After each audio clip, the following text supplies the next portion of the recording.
This pulling back is, hopefully it's not as bad as it looked going up. So here we go. What's it made of? Is it clay? This is clay, yep. And see how these connections, Yep. Look how flush they are. That's good. So In your opinion? that's really good. That one there is a little bit misaligned just slightly with some Water. calcium on the right side there. So here's where some of the water starts. So I can see that it's just over my camera head, which is an inch deep. So that's not too bad. No. And there's more calcium around that connection. But see how I can't see the bottom to inspect if there's cracks or Looks anything. like there's a little bit of roots. Yep, here's root right here. So that's blocking maybe a little bit more than a third of the flow right there. It does eventually Now, get. let me ask you this: Yep. should I every once in a while have this thing snaked out? What I would do is you don't want to just go in and snake. You want a camera first, because if you have connections that are offset, what happens is somebody will come in here with a 2-inch cutter, and sometimes that cutter will grab that little piece of lip right there and tear up your line. Okay. So you want to have a camera inspection first, and then if you because of those connections being like that, if there's one, there's probably a lot, and we're going to see that right now. But if there's many that are like this, you want a hydrojet only. You don't want a snake. Okay. Okay. So we'll go along and I'll explain all that to you. But see how that one's blocked a little bit too? Yeah. Almost half blocked there. And there's where I'm talking about the lip is a little bit offset. Sometimes they're so offset that I have to pull my camera back and slam it to get it over to the top of it Gotcha. for the next section of pipe.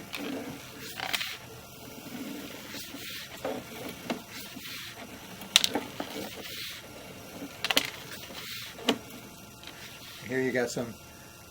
This is grease buildup. Okay. So if you apparently somebody's putting a lot of grease down this line, and the only way you're going to get grease out is to hydrojet. Also, you can't snake it. Okay. But here you've got. It looks like there's some tree root under that, and then you got tree root back to here too. So you definitely want to do a hydrojet. And when you start calling contractors for hydrojetting, you want to get at least 3 or 4 quotes, because someone will come in here. You shouldn't really pay over $700. I know it's expensive, but you'll have guys come in here and say, "I'll do that for $6," and you have guys come in here and say, "I'll do that for $3,000."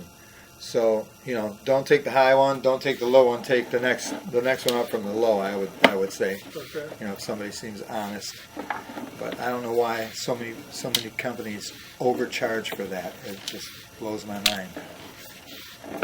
So here's a real nice section of pipe, clean. So you know that this section here has proper pitches. The pitch is still good, right? Yep. So the water drains How out. far out are you there? Right now, I can't really tell you because my camera shut off and I was out. So I'm 34 feet back from the tap of the city sewer. Yeah. I hate when these cameras turn off like that, and that drives me nuts because you don't know. But if you have issues, I would be out there locating them, telling you, here's where that's at, here's where this is at. I can see the bottom here. Yeah, what's the age of this house? I'll have to look, but I think it's built in the 50s. Yeah, I would say early 50s probably. It's pretty darn clean. Can you line these at all? Or would that...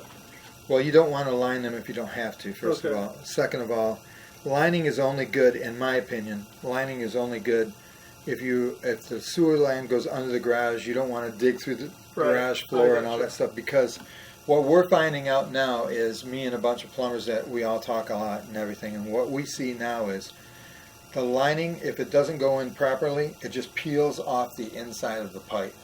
And it causes blockages too. Right. So I just don't like the lining. I never did.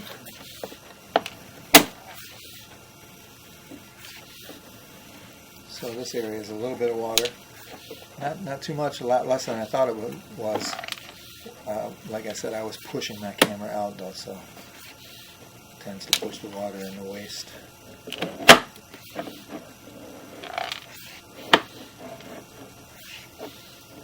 A little bit more tree root.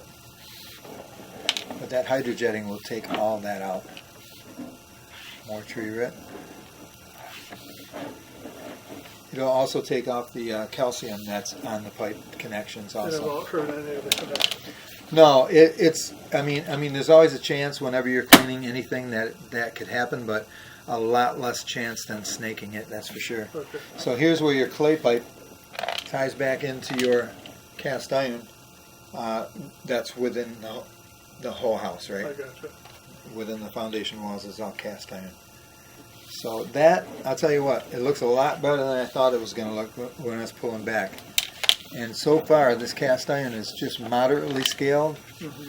You know, clay pipe is just metal and it deteriorates normal. Cast iron scales like a snake, the whole inside of the pipe, and that scale falls on the bottom, gets washed out, and I have to judge how much integrity is left on that pipe, right? So what I see right here is a lot of integrity left there. That pipe looks really good for early 50s or any time in the 50s, and we're coming out.